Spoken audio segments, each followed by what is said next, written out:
Et pour l'édito ce matin, bonjour Yves Pasco. Bonjour Simon Marty. Vous nous parlez d'un rapport parlementaire ce matin, Yves. Oui Simon, je voudrais évoquer ce matin un rapport du Parlement européen qui est passé sous les radars. Intitulé « Rapport annuel sur le fonctionnement de l'espace Schengen », il est signé par le député européen portugais Carlos Coelho, bien connu à Strasbourg et à Bruxelles, pour sa connaissance très fine de Schengen. Fort de sa compétence et de son autorité, le député européen dresse un rapport sévère en forme de réquisitoire, notamment contre les États membres. Est-ce que, Yves, c'est vraiment étonnant compte tenu des tensions qui entourent aujourd'hui ce fameux espace Schengen ? Oui et non, Simon.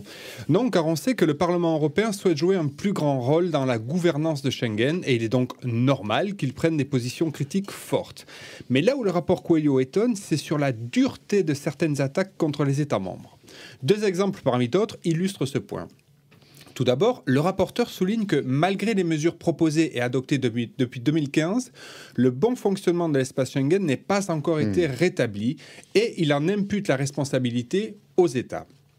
Pour Coelho, ce bon fonctionnement, je cite, dépend d'abord des États membres, de la confiance qu'ils ont les uns envers les autres, de la solidarité dont ils font preuve à l'égard des pays de première entrée, de l'adoption de mesures adaptées et de leur mise en œuvre. En gros, si ça dysfonctionne, c'est avant tout à cause des États. C'est une première salle bien solide. Qu'est-ce qu'il en est de la seconde ? Eh bien, elle est à mon sens plus cinglante encore. Elle vise les États qui, comme l'Allemagne, l'Autriche, la Suède, la Norvège et le Danemark, maintiennent les contrôles aux frontières intérieures de l'espace Schengen depuis septembre 2015. À ce sujet, le député européen souligne que le rétablissement des contrôles aux frontières intérieures semble lié à une perception de menace à l'ordre public plutôt qu'à une preuve solide de l'existence réelle d'une menace grave ou qu'à un nombre réel d'arrivées. Et le rapporteur enfonce le clou en écrivant qu'un grand nombre de ces contrôles prolongés, je cite, ne sont pas conformes aux règles en vigueur en ce qui concerne leur durée, leur nécessité ou leur proportionnalité et sont par conséquent illégales.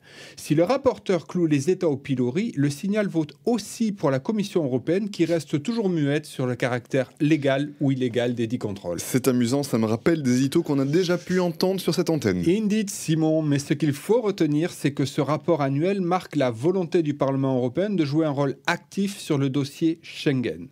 En le confiant à un député chevronné, le Parlement envoie un signal politique fort aux États et à la Commission européenne. Merci beaucoup Yves Pasco. Je rappelle que le rapport du Parlement européen sur le fonctionnement de Schengen est disponible sur votre site, le www.europeanmigrationlaw.eu. À la semaine prochaine Yves. Merci Simon.